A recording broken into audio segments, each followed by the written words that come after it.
سید حسن نصر اللہ تمام مومنین کو یاد کرتے ہوئے سورۃ المبارکۃ الفاتحہ۔ بسم اللہ الحمد للہ رب العالمین الرحمن الرحیم مالک یوم الدین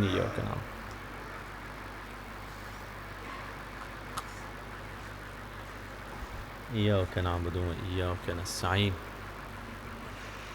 اهدنا الصراط المستقیم صراط الذین انعمت علیہم غیر المغضوب علیہم ولا الضالین۔ بسم اللہ الرحمن الرحیم قل هو اللہ احد اللہ الصمد لم یلد ولم یولد ولم یکن له کفوا احد۔ بسم اللہ الرحمن الرحیم قل هو اللہ احد اللہ الصمد لم یلد ولم یولد ولم یکن له۔ اعوذ باللہ من الشیطان اللعین الرجیم، بسم اللہ الرحمن الرحیم۔ الحمد للہ رب العالمین، الحمد للہ کما هو اہلہ، والصلاة والسلام علی سید المرسلین وخاتم النبیین ابی القاسم محمد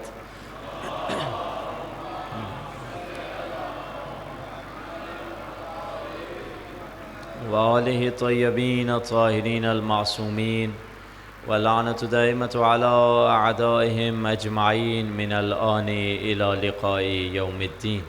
مل کر امام کے ظہور کے لیے دعا کرتے ہیں۔ الہی عظم البلاء وبرہ الخفاء وانکشف الغطاء وانقطع الرجاء وضاقت الأرض ومنعت السماء وأنت المستعان وإليك المشتكى وعليك المعول في الشدة والرخاء،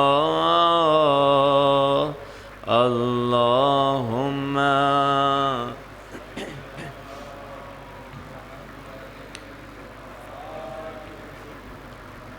أولي الأمر الذين فرضت علينا طاعتهم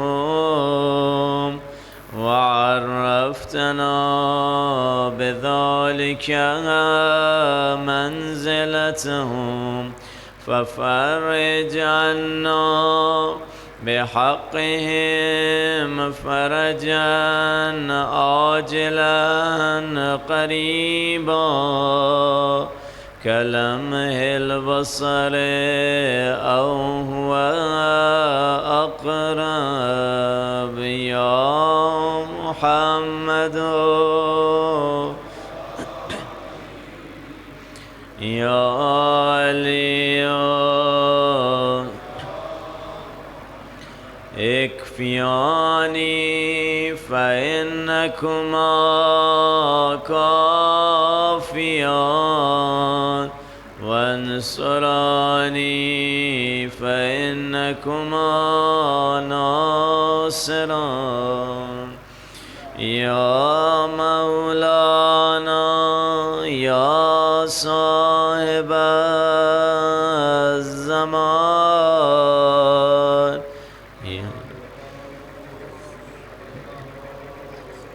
الغوث أدركني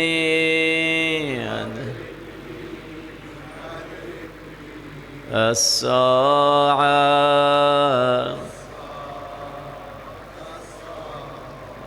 العجل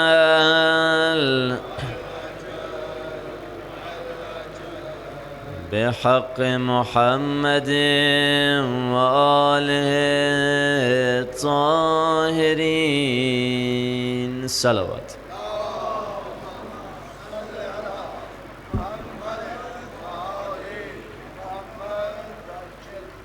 اما بعد، فقد قال الله سبحانه وتعالى في كتابه المجيد وفرقانه الحميد: وقول الحق وهو أصدق الصادقين بسم الله الرحمن الرحيم إن الدين عند الله الإسلام صلوات.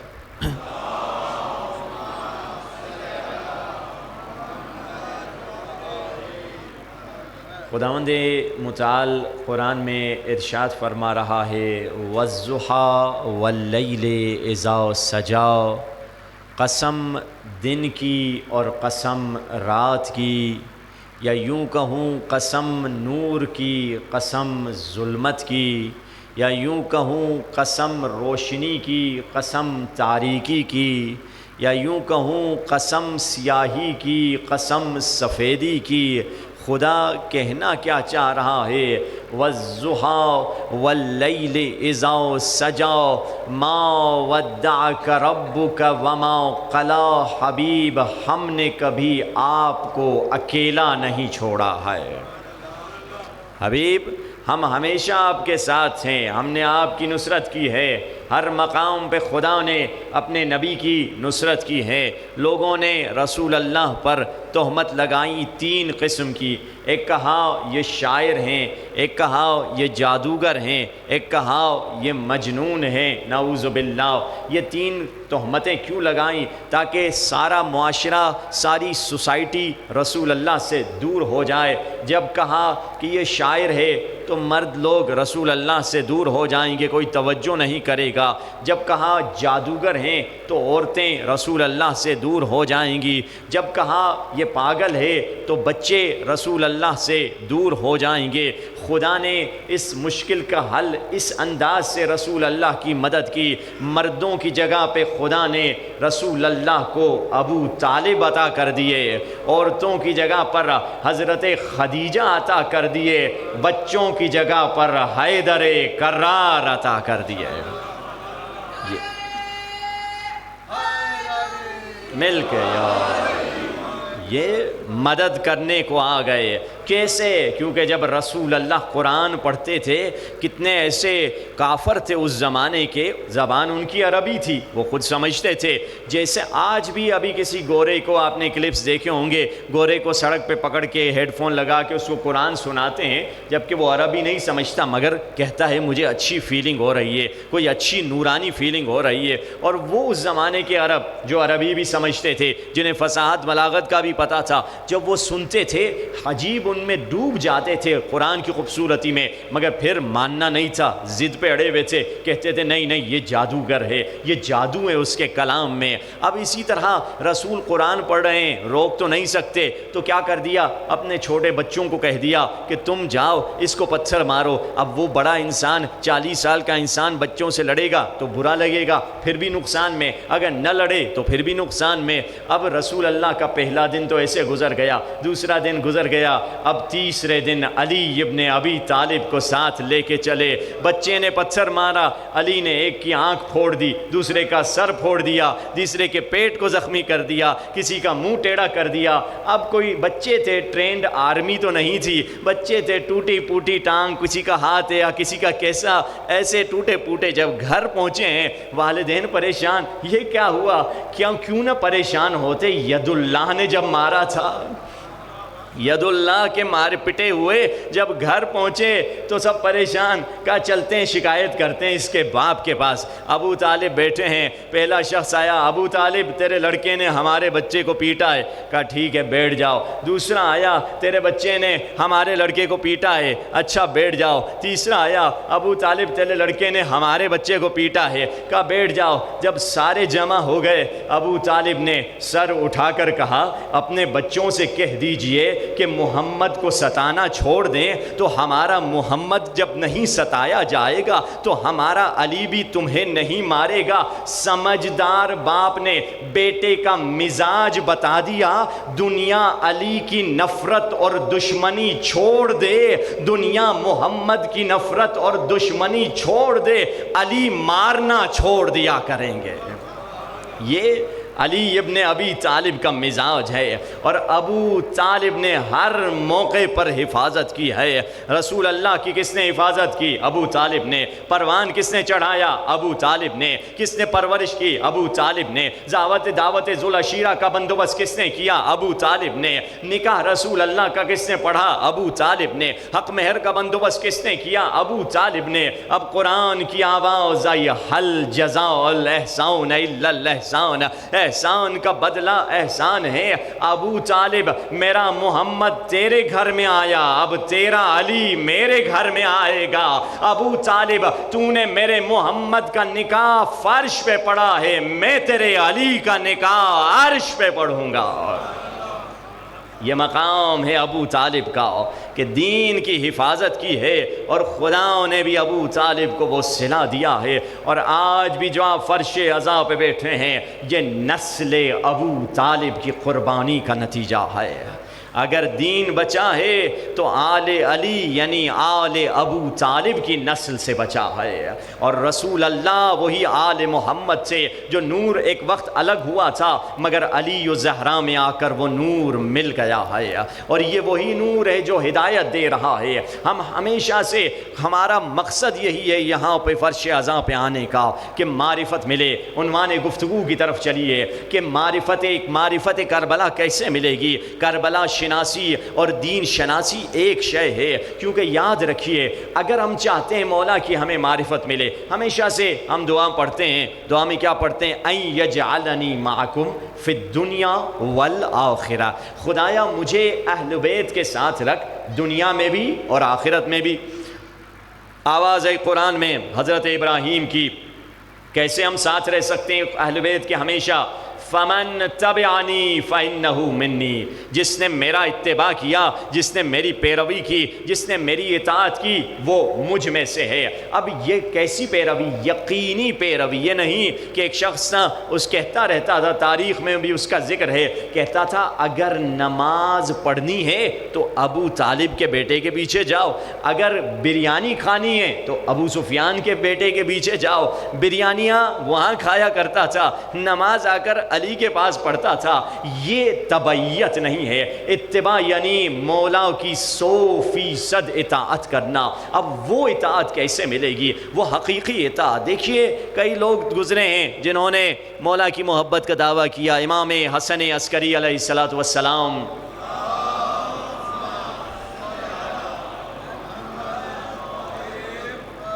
کا دور ہے، ایک چور کو گرفتار کیا چوری کے جرم میں، اس کو لے کر گئے حاکم کے پاس، کہا اس کو لٹاؤ، کوڑے مارو۔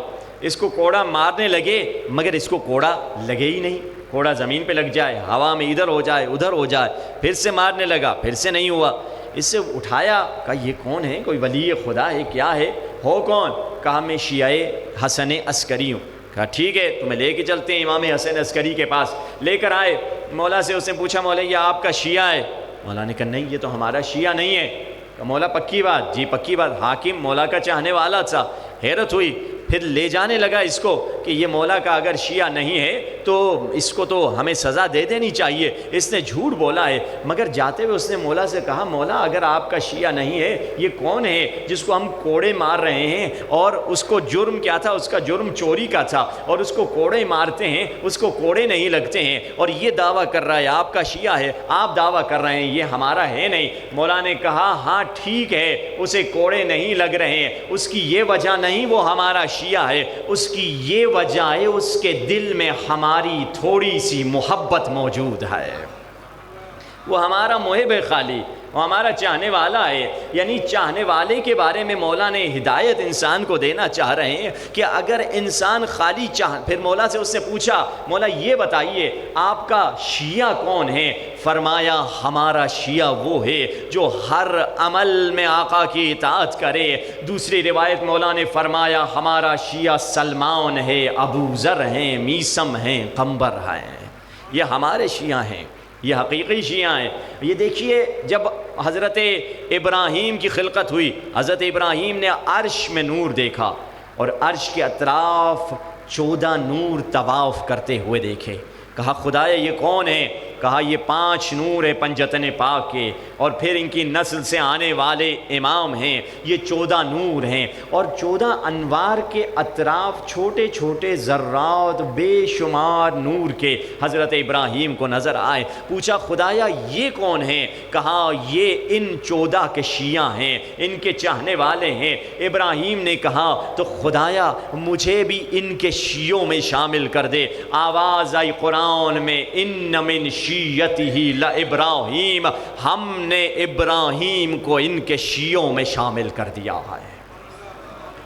یعنی شیعہ کون ہے؟ شیعہ ابراہیم ہے، شیعہ انبیاء ہیں جو حقیقی معنوں میں شیعہ ہیں۔ اب ہم کو وہ کیسے مقام ملے گا؟ معصوم جب شیعوں سے ملتے تھے کیا بولتے تھے؟ فرماتے تھے انی احب ریحکم، مجھے تمہاری خوشبو پسند ہے۔ امام فرماتے اعینونی، یہ امیر المومنین کا جملہ ہے، مجھے مدد کرو مولا۔ ہم کہتے ہیں یا علی مدد، اور علی کہہ رہے ہیں تم میری مدد کرو۔ مولا ہم آپ کی کیا مدد کر سکتے ہیں، ہم ضعیف لوگ۔ فرمایا اعینونی اعینونی کس ذریعے سے مدد کرو؟ فرمایا بالورع، اپنے تقوی سے تم میری نصرت کیا کرو۔ اگر چاہتے ہو حقیقی معنوں میں علی کے شیعہ بنو، علی کا شیعہ اپنے تقوی سے مولا کی مدد کرتا ہے۔ ہاں ٹھیک ہے، ہم میں تشیع کے مقام پہ نہیں ہیں، ہم سے شاید خطا ہو جاتی ہے، ہم ابھی محبت کے لیول پر باقی ہیں، مگر یاد رکھیے اگر کوئی محب آپ کو نظر آئے گناہ کرتا ہوا، برا کرتا ہوا، کبھی کسی کو حقیر نہ سمجھنا، کبھی کسی کو برا نہ سمجھنا، کیونکہ خدا نے موسیٰ سے یہی کہا تھا، موسیٰ کل جب کوہ طور پہ آ رہے ہو اپنے سے پستر کسی کو لے کر آ جاؤ۔ موسیٰ نے بچوں میں دیکھا جو اس سے کم سن تھے، کہا اس کی عمر مجھ سے کم ہے، اس نے میرے سے کم گناہ کیے ہوں گے۔ بوڑھوں کو دیکھا کہ اس کی عمر میرے سے زیادہ ہے، اس نے میرے سے زیادہ نیکیاں کی ہوں گی۔ ہم سن کو دیکھا، میں اپنے بارے میں جانتا ہوں، اس کی خبر نہیں رکھتا ہوں۔ بالکل نہ مردوں میں نہ عورتوں میں کوئی نہیں ملا، خالی حضرت موسیٰ کوہ طور کی طرف جا رہے ہیں۔ آواز آئی موسیٰ ہم نے تجھے ایک ہی تو کام دیا تھا، وہ بھی تم نے نہیں کیا۔ کہا خدایا مجھے اپنے سے پستر کو ہی نہیں ملا۔ مگر جب موسیٰ کوہ طور پر جا رہے تھے راستے میں ایک کالا کتا نظر آیا، سوچا اس کتے کو لے کر چلا جاؤں، یہ بھی تو کتا ہے۔ پھر سوچا اس کو کتا اللہ نے بنایا ہے، مجھے انسان خدا نے بنایا ہے، خدا برعکس بھی کر سکتا تھا کہ مجھے کتا بنا دے اس کو انسان بنا دے۔ خالی ہاتھ گئے، خدا نے پوچھا موسیٰ کچھ نہیں لائے؟ کہا یا رب مجھے اپنے سے پستر کوئی نہیں ملا تھا۔ یہ کون کہہ رہا ہے؟ جو کلیم اللہ ہے۔ اگر ہم سے کوئی کہتا اپنے سے پستر لے کے آؤ، ہم پورا محلہ لے کر چلے جاتے، یہ سب میرے سے پستر ہیں۔ کہا موسیٰ کسی کو نہیں لائے؟ کہا خدایا خود سے پستر مجھے کوئی نہیں ملا۔ آواز آئی موسیٰ اگر اس کالے کتے کو لے کر آتے میں تیرا نام نبیوں کی فہرست سے نکال دیتا۔ ایک کتے کو کم نہیں سمجھنا، انسان تو بڑی بات ہے۔ ٹھیک ہے وہ بے پردہ لڑکی پھر رہی ہے، اس کا مطلب یہ نہیں کہ وہ میرے سے پستر ہے۔ ہو سکتا ہے مرنے سے پہلے میں گناہ کر کے کفر پہ مروں، وہ توبہ کر کے جنتی بن جائے۔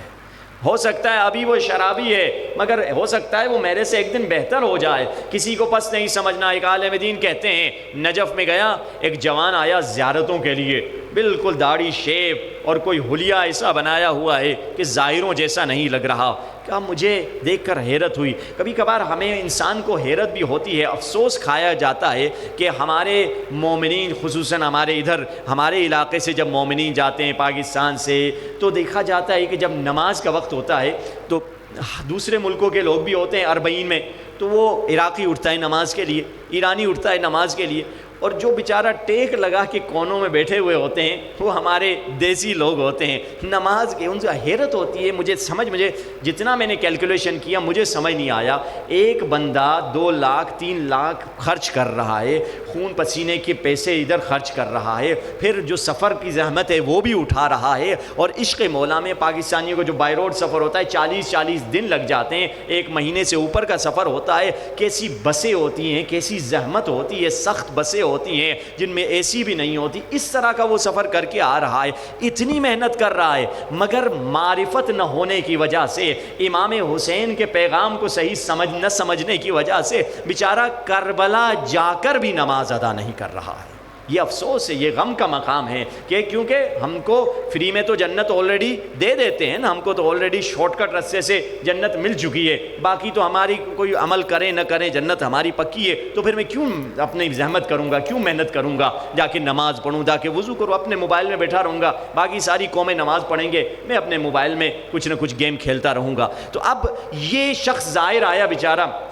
عالم دین نے اسے حقارت کی نگاہ سے دیکھا، کہا کہ یہ جو ہے نا ویسے ہی آیا ہے، زائر ہے نہیں، گنہگار ہے۔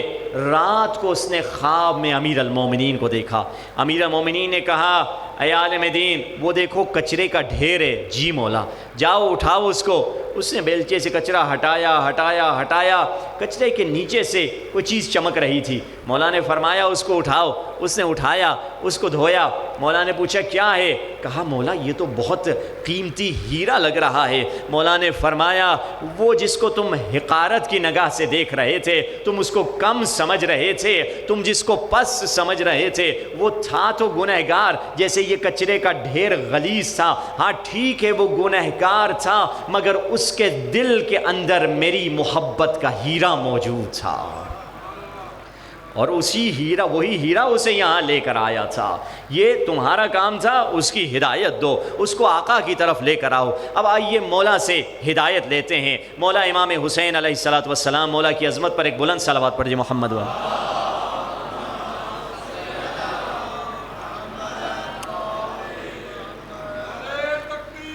اللہ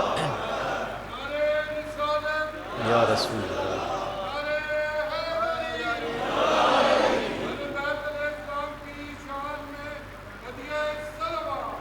اللہم صلی علی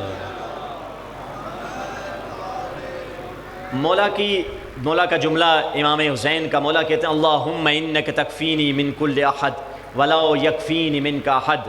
خدایا اگر تو مجھے مل جائے پھر مجھے کسی اور چیز کی ضرورت نہیں ہے، اور اگر تو میرے ہاتھ سے نکل جائے پھر مجھے کائنات بھی دے دو، کائنات کا فائدہ نہیں ہے۔ یہی جملہ مولا نے دعائے عرفہ میں فرمایا کہ من فقدک موضع وجدک، من وجدک موضع فقدک۔ اے خدایا علی حسین ابن علی تیرے عشق میں ایسے ڈوبا ہوا ہے۔ حسین ابن علی کا وہ جملہ، جس نے تجھے کھو دیا اس نے کیا پایا، اور جس نے تجھے پا لیا اس نے کیا کھویا ہے۔ یہ اصل معرفت یہیں سے ہے کہ مولا ہمیں خداؤں کی محبت سکھا رہے ہیں۔ رسول اللہ ہیں تشریف فرما ہیں، فرمایا 70 سال پہلے ایک بوڑھا جہنم کی طرف پھینکا گیا تھا، آج جا کے جہنم کی تہ میں گرا ہے۔ اصحاب نے سمجھا جہنم اتنی گہری کہ اب جا کے جہنم کی تہ میں پہنچا۔ رسول کا جملہ ختم ہوا، اچانک پڑوسی میں کافر رہتا تھا، آواز آئی رونے کی، فلاں 70 سال کا کافر مر گیا۔ اب اصحاب کو سمجھ آیا رسول اللہ کیا فرما رہے تھے، 70 سال پہلے اسے پھینکا تھا، وہ اب جا کر گڑھے میں گرا ہے۔ یہ گڑھے کا مطلب یہ نہیں کہ سچ میں ادھر گرا ہے اور اڑتا ہوا جا کے اب جا کر تہ میں پہنچا ہے۔ یہ گڑھے کا مطلب یہ تھا کہ یہ 70 سال سے جی رہا تھا، یہ جی نہیں رہا تھا، یہ جہنم کی طرف جا رہا تھا۔ اے انسان یہ زندگی ہی آخرت ہے، آخرت الگ سے نہیں، یہی آخرت ہے۔ یعنی کیا؟ یعنی آپ آج پل صراط پہ کھڑے ہوئے ہیں، یہی آخرت ہے۔ اس کا جملہ حسین ابن علی نے اس انداز سے فرمایا کہ کأن الدنیا لم تکن وکأن الآخرت لم تزل۔ حسین فرما رہے ہیں عجیب جملہ ہے مولا کا، اس پہ بندہ سوچتا رہے، گھنٹے گھنٹے سوچے، سالوں سوچے، پھر بھی کم ہے۔ مولا فرما رہے ہیں کأن الدنیا لم تکن، گویا دنیا تھی ہی نہیں، گویا دنیا اسٹارٹ ہی نہیں ہوئی، گویا دنیا شروع ہی نہیں ہوئی۔ وَكَأَنَّ الْآخِرَةَ لَمْ تَزَلْ، اور گویا آخرت ابھی ختم ہی نہیں ہوئی ہے۔ یعنی ابھی ہم کہاں ہیں؟ ہم آلریڈی آخرت میں بیٹھے ہوئے ہیں۔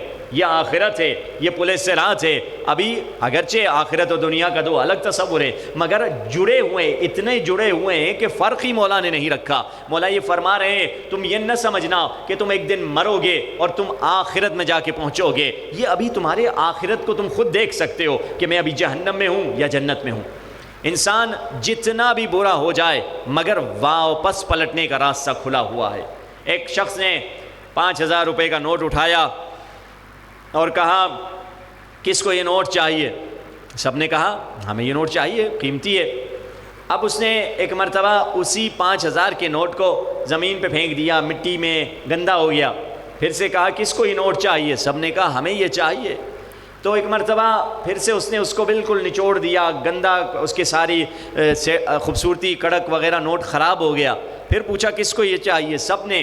جتنا وہ نوٹ برا ہوتا چلا جا رہا تھا مگر اس کی ڈیمانڈ کم نہیں ہو رہی تھی۔ کیوں؟ کیونکہ برا ہو جائے، میلا ہو جائے، ڈرٹی ہو جائے، گندا ہو جائے، اس کی قیمت تو وہی ہے جو پہلے دن تھی، فرق نہیں ہے۔ کیوں؟ اس کی قیمت کس چیز سے ہے؟ اس چاندی کی تار کی وجہ سے اس کی قیمت ہے۔ اسی طرح مومن کتنا بھی گنہگار ہو جائے مگر اس کے دل میں حب حسین کی جو تار ہے اسے فرش عزاں میں لے کر آئے گی۔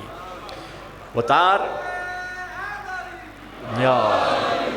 محبت حسین کی جو تار ہے وہ مومن کو یہاں لے کر آئے گی۔ یعنی یہی ہمارے لیے امید ہے کہ مولا کے ذریعے سے ہماری مغفرت ہوگی۔ اس سے پہلے کہ میں آگے بڑھوں، امام حسین ہی کا ایک نسخہ آپ کی خدمت میں عرض کر دیتا ہوں۔ مولا حسین ہیں، ایک مولا کا مالی ہے جو مولا کا غلام بھی ہے اور مولا کے باغ کی دیکھ بھال بھی کرتا ہے۔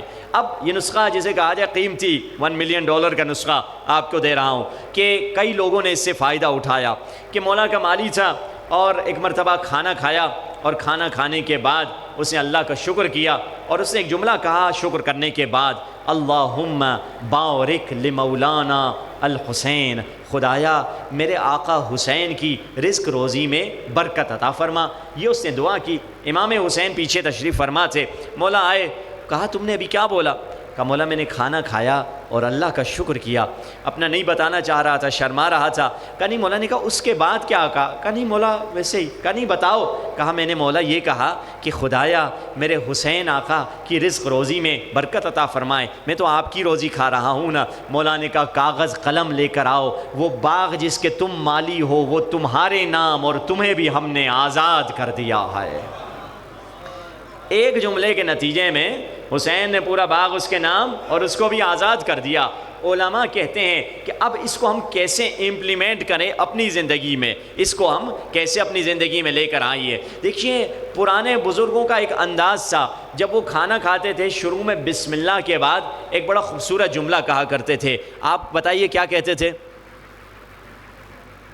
ماشاءاللہ، یہ ان کی سلامتی کے لیے ایک صلوات پڑھیے، محمد و آل محمد۔ جب کھانا وہ کھا رہے ہوتے تھے گھر میں کہیں بھی کیا کہتے تھے؟ نظر اللہ نیاز حسین۔ یعنی کیا؟ یعنی یہ دسترخوان میرا نہیں ہے، حسین کا دسترخوان ہے۔ چاہے وہ جملہ کہیں یا چاہے یہ جملہ کہیں جو میں بتانے والا ہوں، فرق نہیں پڑتا، ایک ہی بات ہے، دونوں ایک ہی نور سے بنے ہوئے ہیں۔ تو علماء کہتے ہیں جب کھانا کھاؤ، دوپہر کا کھانا، رات کا کھانا، شام کا کھانا، شام ناشتہ کرو، تو اس کے بعد یہ جملہ کہو، چاہے عربی میں کہو چاہے اردو میں کہو۔ اللہم، عربی میں کہنا ہے تو یہ جملہ ہے، اللہم بارک لمولانا صاحب الزمان، خدایا میرے آقا امام زمانہ کی روزی میں برکت عطا فرما۔ اردو میں بھی کہہ سکتے ہیں۔ اس کا مطلب کیا ہے؟ یعنی یہ جو میرے گھر میں روزی آ رہی ہے یہ میری روزی نہیں ہے، یہ میرا دسترخوان نہیں ہے، یہ اس امام کا دسترخوان ہے اور میں اس کے لیے دعا کر رہا ہوں۔ حل جزاء الاحسان الا الاحسان، اگر میں نے دعا کیا تو امام بھی پلٹ کے دعا ضرور فرمائیں گے۔ اگر یہ ہماری زندگی میں آ جائے، کھانا کھایا، چاہے نظر اللہ نیاز حسین پرانا اسٹائل وہ بھی ٹھیک ہے، اور ساتھ میں ضرور یہ بھی کہیں کیونکہ ہمارے زمانے کے امام امام زمانہ ہیں اور مولا کے ساتھ ہمارا تعلق مضبوط ہونا چاہیے۔ خدایا جیسے ہم کسی کے گھر میں جاتے ہیں، ماشاءاللہ آپ نے ہمیں دعوت کھلائی، شکریہ، خدا آپ کی رزق روزی میں برکت عطا فرمائے۔ گھر میں کھانا کھا لیا، مولا شکریہ، خدا آپ کی رزق روزی میں امام زمانہ برکت عطا فرمائے۔ اب یہ تجربہ ہے، حدیث نہیں ہے، کئی لوگ کہتے ہیں جب سے ہم نے یہ کام شروع کیا ہماری زندگی میں ایسی برکت آئی ہمیں سمجھ نہیں آ رہا۔ کمائی وہی ہے، آمدنی وہی ہے، مگر برکت آ گئی۔ پہلے پیسے بچتے ہی نہیں تھے، ارے کہاں گئے، 20 دن 25 دن میں پیسے ختم، مگر الحمدللہ ابھی سیونگ بھی ہو رہی ہے، کیونکہ برکت ایکسپلینیبل نہیں ہے، برکت کو ایکسپلین نہیں کر سکتے، ہمیں پتہ نہیں کہاں سے برکت آ رہی، یہ یقین ہے امام زمان کی دعاؤں کا اثر ہے۔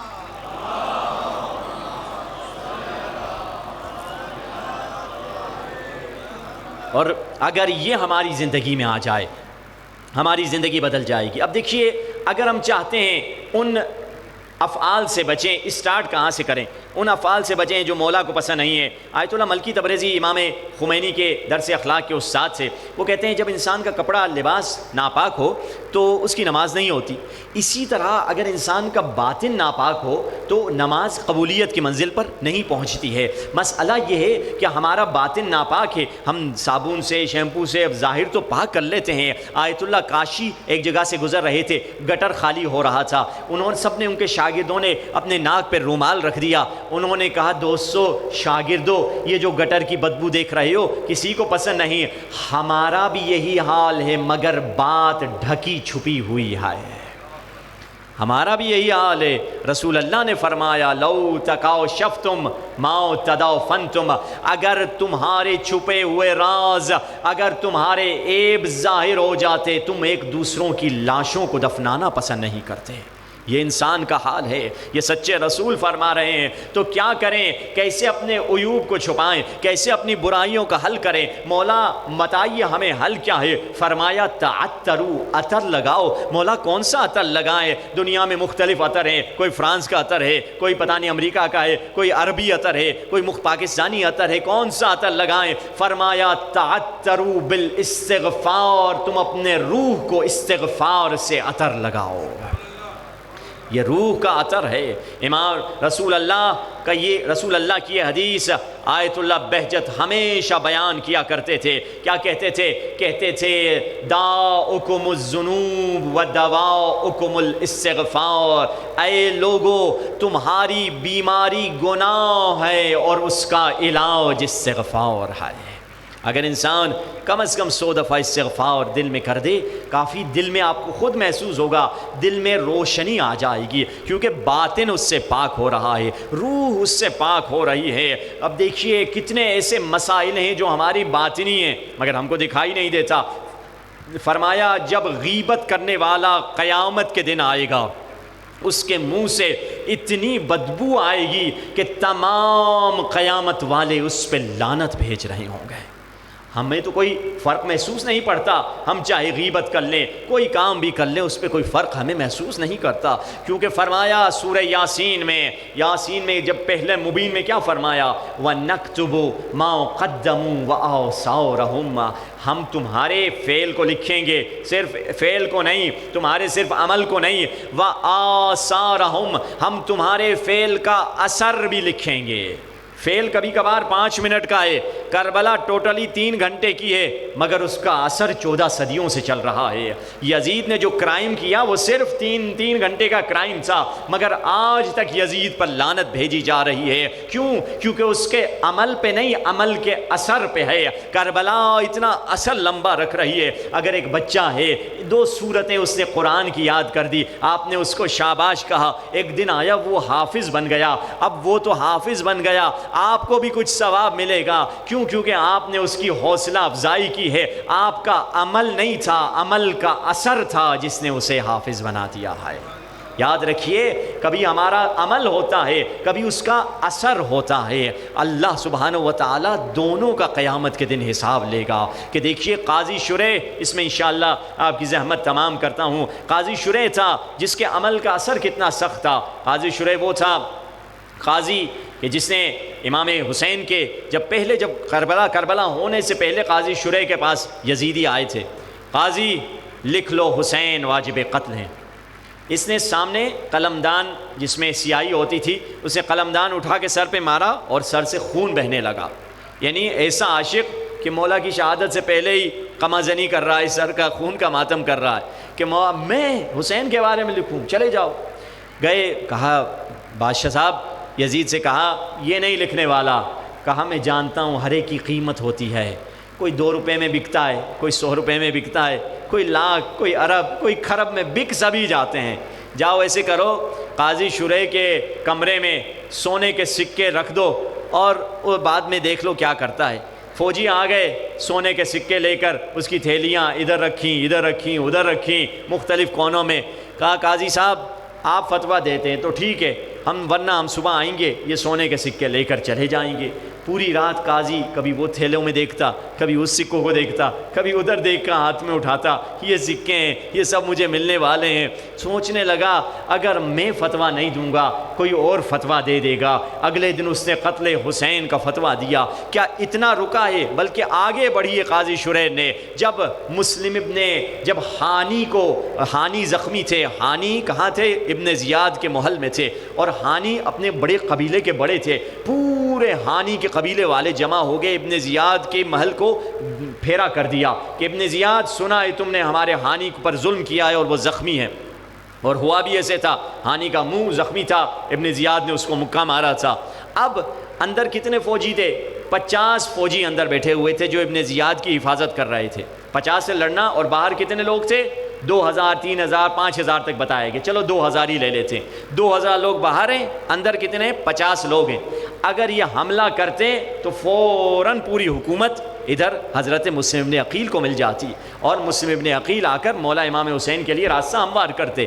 مگر اسی وقت پھر سے اسی بکے ہوئے ملا کو بلایا گیا، اسی درباری ملا کو بلایا گیا، اس خبیث کو بلایا گیا، کہا کہ آ جاؤ تم آ کے بتاؤ لوگوں کو۔ پھر اس نے گواہی دی کہ ہاں میں گواہی دیتا ہوں کہ مسئلہ کوئی نہیں ہے، ہانی بڑے سکون سے ابن زیاد سے مذاکرات کر رہا ہے۔ لوگ گھر چلے گئے، اسی رات ہانی مارے گئے، کچھ دنوں کے بعد مسلم مارے گئے، اور 10 محرم کو حسین کا سر نیزے پہ بلند ہو چکا تھا۔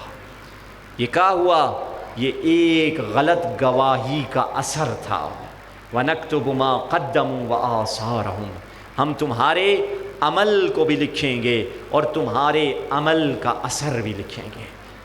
خدا سے ہمیشہ سے یہ دعا رہے، خدایا میرے عمل میں بھی برکت عطا فرما اور میرے عمل کے اثر میں بھی برکت عطا فرما۔ اور اگر توسل کرنا ہے، کوئی دعا ہے، کوئی طلب ہے، کوئی منت ہے، کوئی مرادیں ہیں، آج ہی رات مرادوں کی رات ہے، آج کی رات گریے کی رات ہے۔ جب ایک عالم دین نے 40 دن ایک وظیفہ نکالا، روزانہ زیارت عاشورہ پڑھتا تھا، 100 سلام اور 100 لعن کے ساتھ، کیونکہ وہ جو ٹکڑا ہے سلام اور لعنت والا، فرمایا اس کو 100 دفعہ پڑھو۔ عموماً لوگ نہیں پڑھتے، اور یہ بھی طریقہ معصومی نے بتایا ہے، اگر نہیں پڑھ سکتے 100 دفعہ آخر میں پڑھ دو 100 مرہ، یعنی 100 دفعہ، خدا قبول کر لے گا۔ مگر اگر 100 دفعہ پڑھو گے تو اس کے اثرات زیادہ ہیں۔ اکثر بڑی بڑی منتوں کے لیے لوگ یہ عمل کرتے ہیں، زیارت عاشورہ 40 دن 100 دفعہ لعن اور سلام کے ساتھ۔